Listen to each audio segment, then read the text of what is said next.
Good evening, everyone. I would like to call the February 23rd, 2023 regular meeting of the City of Moraine Council to order at 6 o'clock. Roll call, please. Mrs. Allen? Here. Mr. Miller? Here. Mr. Doherty? Here. Ms. Marcus? Mr. Burchett? Here. Mrs. Witt? Here. Mayor Murphy? Here. I'd like to make a motion to excuse Ms. Marcus from this meeting. Thank you. Roll call, please. Mrs. Allen? Yes. Mrs. Witt? Yes. Mr. Miller? Yes. Mr. Doherty? Yes. Mr. Burchett? Yes. Mayor Murphy? Yes. Now, if everyone will join me in the Pledge of Allegiance. I pledge allegiance to the flag of the United States of America and to the republic for which it stands, one nation, under God, indivisible, with liberty and justice for all. Council has copies of the February 9th, 2023 regular meeting minutes. Does anybody have any changes or corrections? Hearing none. The minutes are approved as submitted. Tonight we have a special presentation by Palmer Energy. Sir, if you and Jay would like to come up to the podium.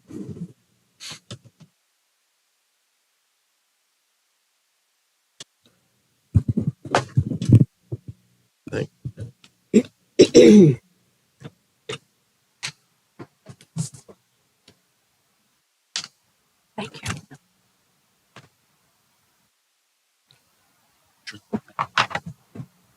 Good evening, Mayor, members of council.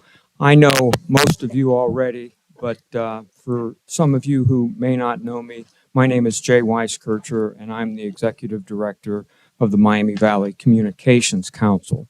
Phil Dysart is with me this evening from Palmer Energy, and we're here to talk about aggregation. I've been at this for a long time, so I know that brevity is always a good thing when it comes to making presentations to City Council, so we will try to be brief. Let me just give you a very brief background of what got us to this point today. As probably all of you will recall, last year around June, there was a rather large electric rate increase that was passed on by AES. And that kind of corresponded with an aggregation program that the city of Dayton rolled out for their citizens. So it was kind of a perfect storm. You had AES raising rates, and you had the city of Dayton rolling out their aggregation program. And as a result of that, their citizens saved a few cents per kilowatt hour. So a lot of our member communities started asking, or their council started asking, hey, what are we doing about aggregation?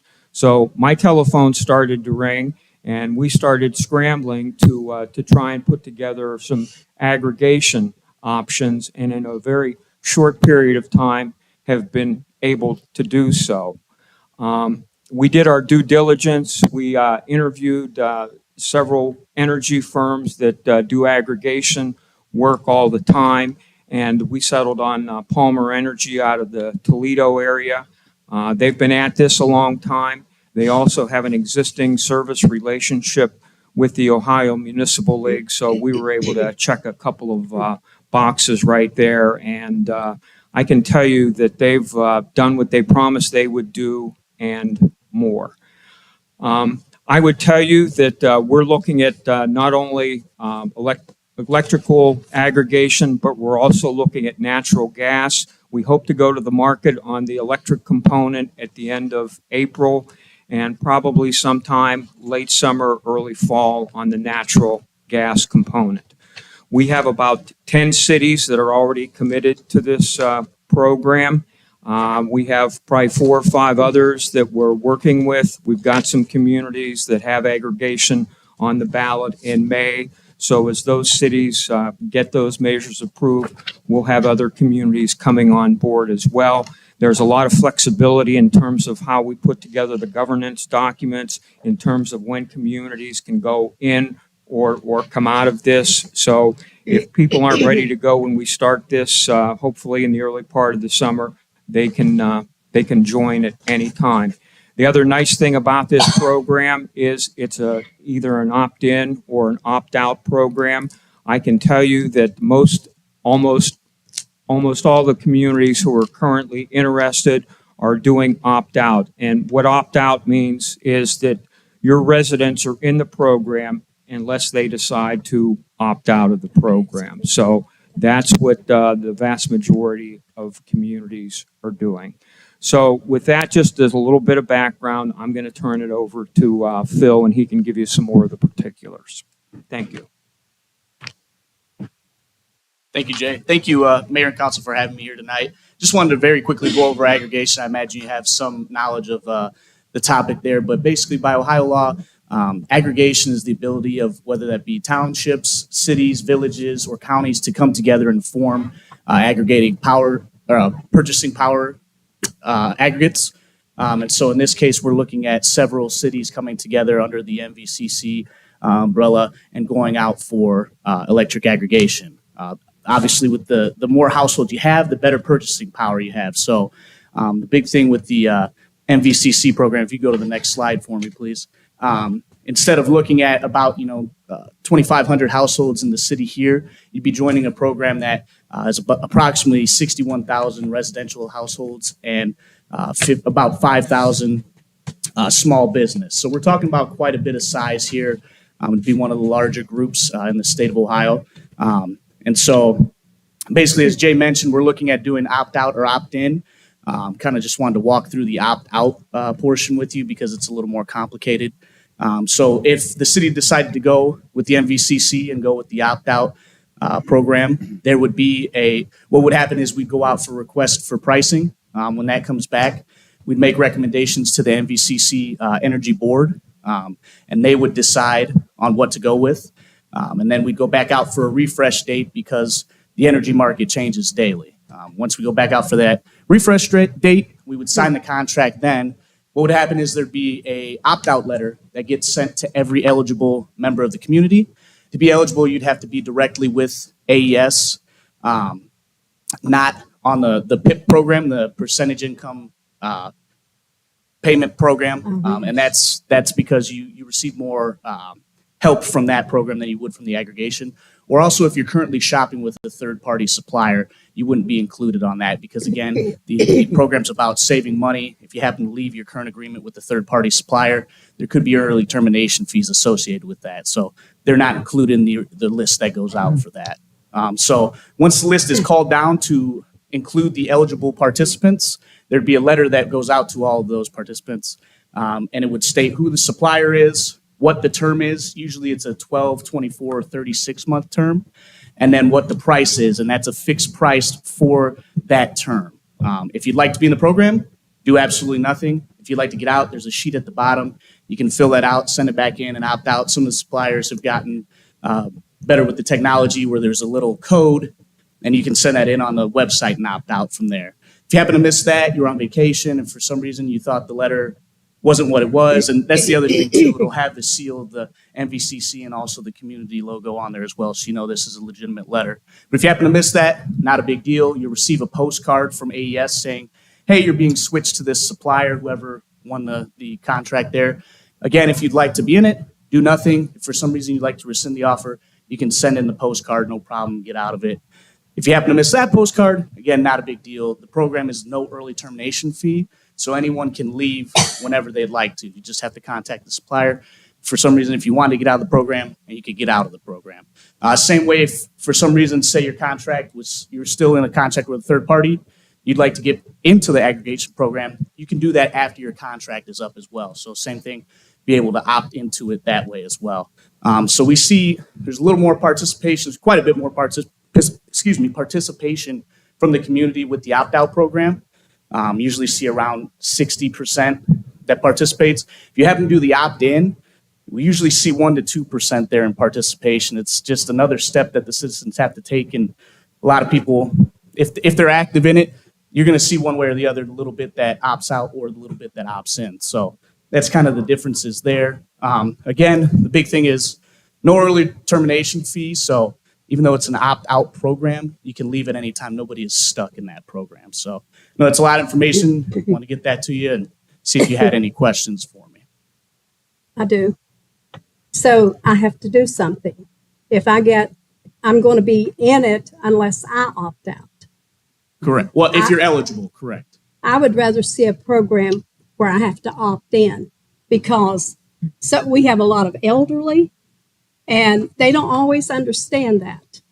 My mother-in-law got put into a program for that very reason. It took me almost a year to get her out of it. And so that's actually another argument that I make for the opt-out program. So you do have a lot of the elderly community that, unfortunately, if you get a phone call from a supplier, if you give out your account number, that's as good as letting them sign you up. So you get stuck into those programs. So the argument for the opt-out program is, you know what you're getting into. You know this is the city's program, the MVCC program. You know exactly what you're getting into. You get the letter, you get the postcard. And again, if you'd like to get out of it, you mentioned it took a year or so to get out. You can get out at any time. That's what they said too. Well, that's why I think it's good that you have this program, because you know it's been vetted by the MVCC. You know it's been vetted by the cities. And that means nothing to me. Okay. I still would rather see a program where I have to do something to get in it instead of have to do something to get out of it. I don't like that aspect of it. Would almost be afraid, though, that some of the elderly may not be able to get into the program if they're not helped along that way. You know, and like this is. I still would rather see it where you have to do something to get in. It could work both ways, really. It can. But you're saying if I do get in it, I can get out without any fees. No, I'm not going to have to make 100 phone calls. Nope, you just call the supplier. It will take, depending on when you call, it will take a cycle to get out of it. If you happen to call in the middle of the month, obviously it would take a month to get out of it. Yeah. But yes, there's no, and that's the important thing is we want to make sure there is no early termination fee, because again, this program is about saving the constituents money. We don't want that in there to where, like you said, you don't want to be stuck for a year, 2 years in something that you didn't even know that you signed up for and you can't do anything about it. So that is a good Why would someone want to opt out? I'm sorry? Why would someone want to opt out? Some people, you do have your people that, you know, they watch the contract, they go onto the Apples to Apples website, or they're constantly shopping. You have those people. They might want to opt out if they feel like they can still do it by themselves. And again, some people just don't want to be in the program. There's not very many of those people. But the majority of people, again, you know, most of us are just trying to keep the lights on, trying to keep the house heated. True. And like I said, that's kind of where the peace of mind comes from is, if I get a call from somebody, I don't know what's going on, I don't get to read the fine print on it. You know, they could put me in a great, they call them sweetheart deals. It could be a 3 or 6 month great intro rate. All of a sudden you locked in for 2 or 3 years, but you agreed to a variable rate that you didn't know you agreed to, because all they're telling you about is this great intro offer. So that's kind of another benefit of the program. Again, you know exactly what the term is, what the price is, and that price is fixed for that term. So another good thing. But again, yeah, some people just, they opt out. And what we do find is the majority of the time when we do the opt-out program, you actually see the program grow because neighbors start talking to each other, and then they start getting people to opt into the program. So.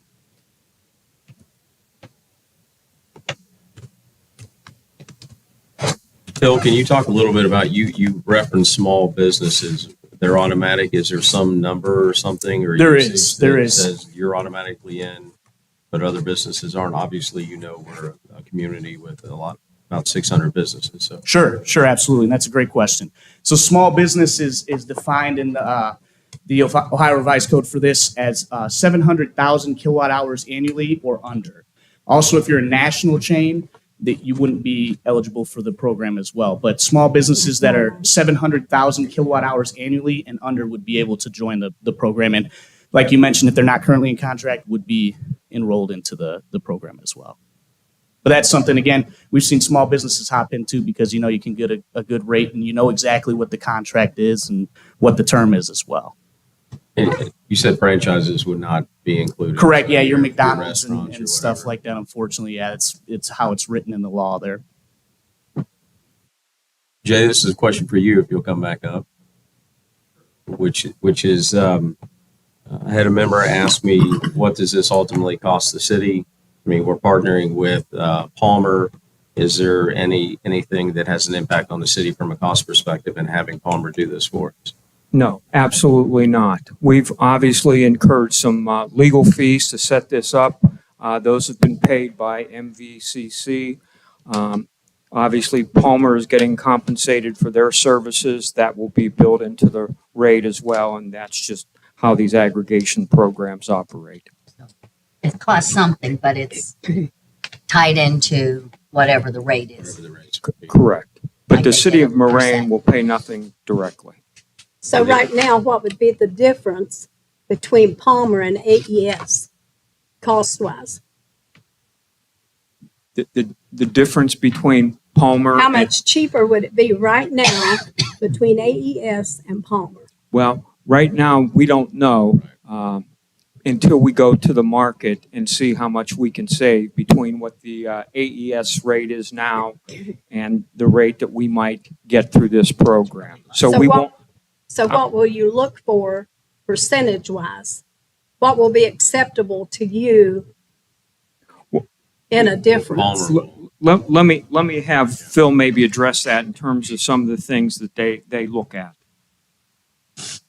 Yeah, absolutely. And what we're looking at, again, the market could change as we've seen in the last couple of years. But if we went out today, probably looking at somewhere between a 6.5 and a 7.5 cent rate. So AES right now is, I believe, 10.98 cents per kilowatt hour. Right. And unfortunately, if you look at this slide here, you can see those prices, they're going to at least stay the same. We're expecting it actually to increase a little bit more, the price to compare that if you were directly with AES. So right now we're seeing 10.98. It could be 12, 13 cents come this summer here. So, that's the other big thing too, is if there's not savings to be had, we won't recommend going out and signing the contract. We've had communities where we've held off on doing contracts because it didn't make sense. So again, this is right now, we don't want to talk about savings too much because it's going to be a good size this first contract here, 2-3 years. But normally we're saying about $30 to $40 per household per year on it. So it's not a tremendous savings, but the benefits, like I mentioned, are that peace of mind. You know exactly what you're into. You know this is backed by the city and by the NVCC. You're not going to have those. There's no introductory rates. You don't have to worry about auto renewal rates when the contract is up. We go back out for pricing to make sure that those contracts are kept up as well. How long is the contract? Like if we did it this summer, say for 3 years that we're guaranteed for 3 years that we will get that rate. Correct. Yep. Yeah. If we go out for 36 months and it's, say, again, just throwing a number, say it's 8 cents, we get it at 8 Right. cents, it's going to be 8 cents for that 3 years. And again, the big thing with the no early termination fee, if for some reason the market bottomed out and AES is the better rate, people can opt out and go back to AES, no problem. There's no fee, again, to get off of the program there. So, Is there a fee to come back on? no, you can You go can't on and come off. back. Mhm. Phil, when you were talking a little earlier about the opt-out versus opt-in, the opt-out helps lower those rates, correct? Because there's more buying power up front. Right. They know everybody's automatically in, so that's going to have a better influence on reducing that rate, whatever we'd lock in. Is that correct? Absolutely. The suppliers are more apt to give better rates when the opt-out program is utilized, just because they know they're going to get, like I mentioned, at least that 66% there versus you do the opt-in. Again, historically speaking, you see maybe 1, 2, 3% participation. So they're a little less apt to offer the best rate because they don't know exactly what they're getting from doing the opt-in program there.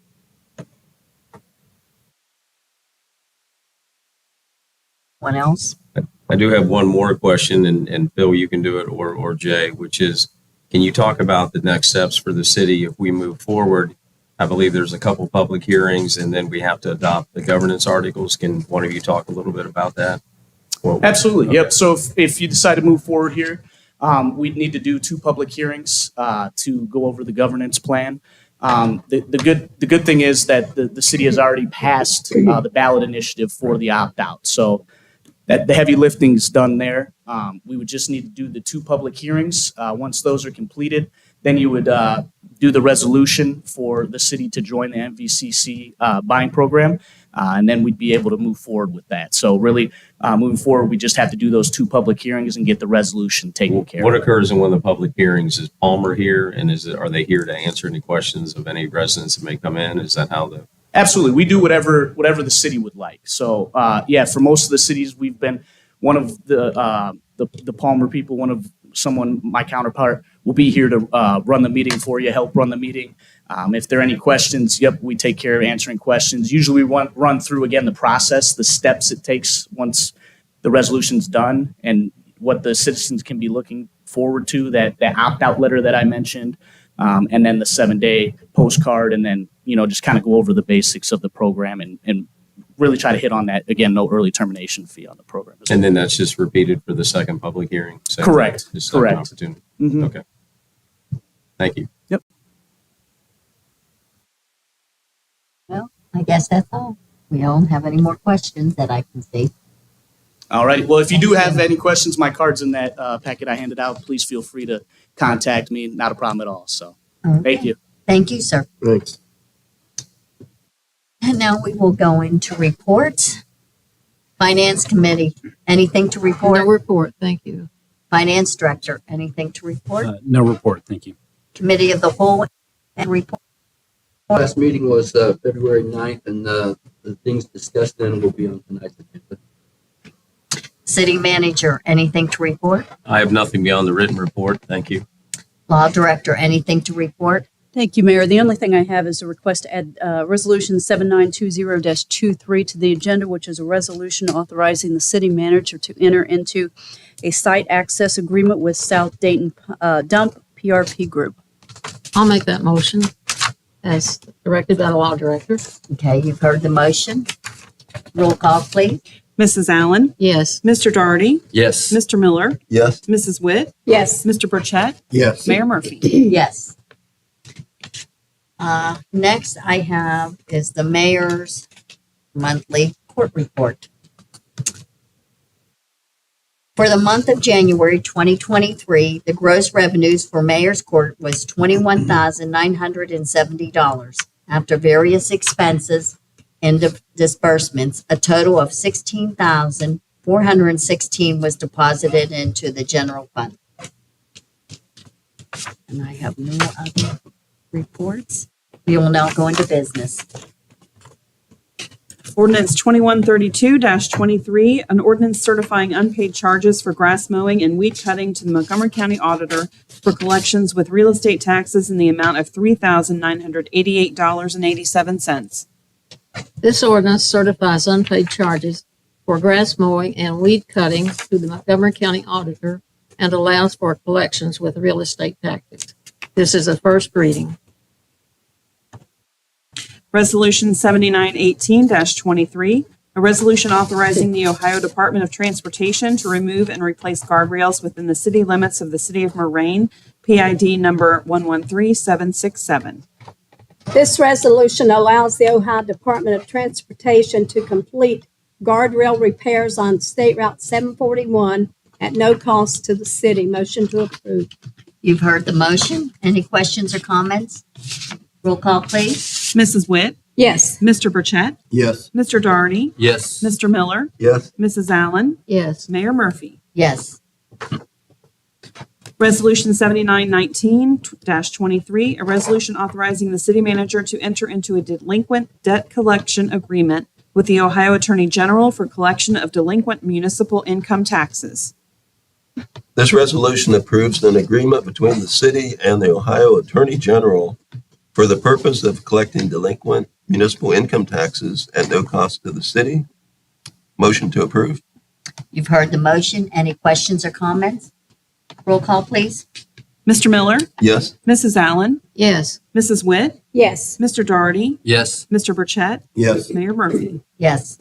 Resolution 7920-23, a resolution authorizing the city manager to enter into a site access agreement with South Dayton Dump PRP Group.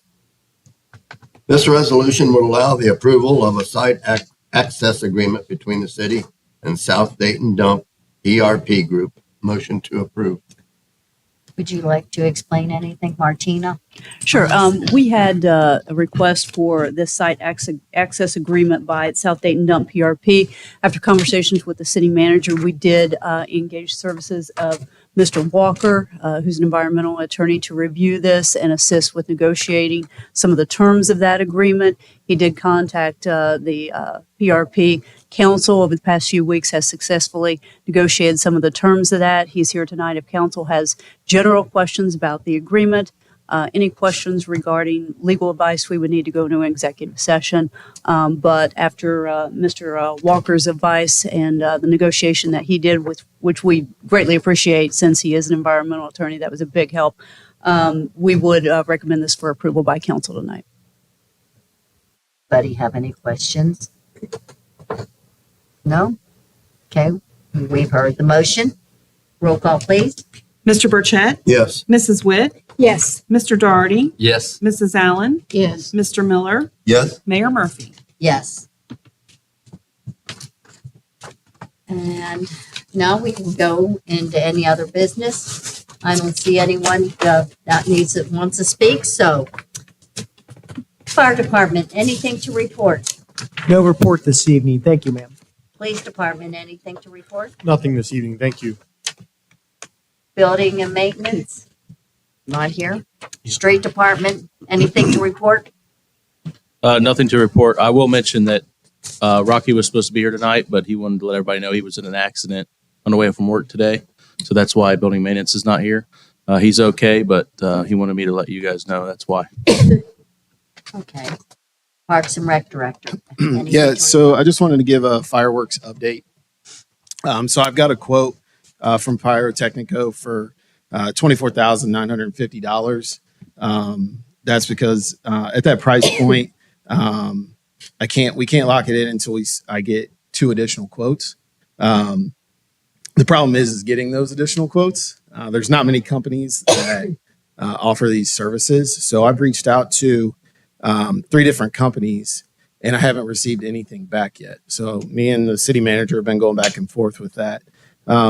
I know we ran into this problem last year, and Pyrotechnico is wanting us to lock this in by March 3rd. He actually gave us a little bit of an extension. So I just hate telling Pyrotechnico, I'm waiting for additional quotes on this. And what I'd like to do is if we could get this locked in before that March 3rd deadline, I would really like to do that. I know I can send the city manager those emails that I have going back and forth, but some of them I don't have a response from. So, going forward, I didn't know if there was something that we could come up with. So we didn't keep running into this just with the fireworks. I feel like trying to get more quotes is just, it's becoming a problem with that. So I didn't know if anybody had suggestions on like a long-term solution that we could come up with so we didn't have to keep messing with that. But I just wanted to throw that to you guys just to see what your thoughts were on that. So there, Brent, as you know, there's MCO standards that we have to abide by. The only way it wouldn't be something to address the fireworks specifically, it would be about a discussion on raising the threshold of the city manager's spending limit. There's been some discussions with council with that and will continue. And what I shared with you is that as long as we get documentation and you've shown in written response that you haven't gotten the other quotes, we can move forward. And it's under the city manager's threshold, so council does not need to take any action on the fireworks because it's below the 25,000. Right, I understand that. I want to do my side of, I'm reaching out to these companies, but they're just not giving me anything. And there's not that many companies. And we want Pyrotechnico. I mean, I even talked to Doug Hatcher about this situation. We have a relationship with Pyrotechnico that's standing for 10 years. And I understand that there is this policy put in place. I just am curious, like, if that threshold did go up, I mean, we could do a bigger or a better maybe fireworks show, and we wouldn't have to keep going through this year in and year out. That's just coming from my side and my position. That's why I'm just bringing it to the attention. Martina, is there any way we can do a contract for several years? We could. The other thing that and I could talk to the city manager about this, and then we could bring something back to council, is attempting to modify the MCO language, and that would require an ordinance. with a couple of readings, which is fine. But, you know, from other, dealing with other cities, I know there are various thresholds and their ordinances are written. For example, I know at least one city where their ordinance is written such that they're permitted by ordinance, council is permitted by ordinance to increase the bidding threshold a certain percent each calendar year. So you could consider something like that. So there are some suggestions we could come back with, and the council wants me to do that. I'll be happy to do that. And we could come back with hopefully some revisions that council would be receptive to, and that would address not only the fireworks, but perhaps some of the other contracts that come up in some of the other departments. Because especially in the last couple of years, I know that the prices of everything has gone up. So that bidding threshold of 25,000, which a few years back seemed like a pretty good threshold, with the way the price have gone up, now it's not as big of a threshold as it once was. So I'd be happy to discuss that with the city manager and bring some options back to council. And this is, oh, Shirley, I was just going to say too, that we've had a general discussion on this before, but it could also impact purchasing equipment or vehicles, various things if the threshold was elevated to where we wouldn't have to go through the essentially 1 month legislative process that is delaying our ability to acquire certain pieces of equipment. So there are several benefits that could ultimately come out of this. But I thought the problem was companies weren't coming back, right, Brent? Correct. Yeah, it's not the bidding process. It's that Well, he's it's- not getting a It's response. the quotes for 20 to 25,000 you need quotes. I If the city manager's spending threshold was raised and then that language was modified, we wouldn't need to seek the quotes.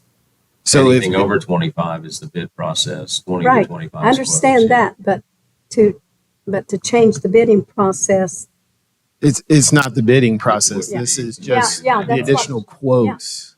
he's not getting the quotes back. Right. Yeah. But again, we're able, I told, he's aware of that.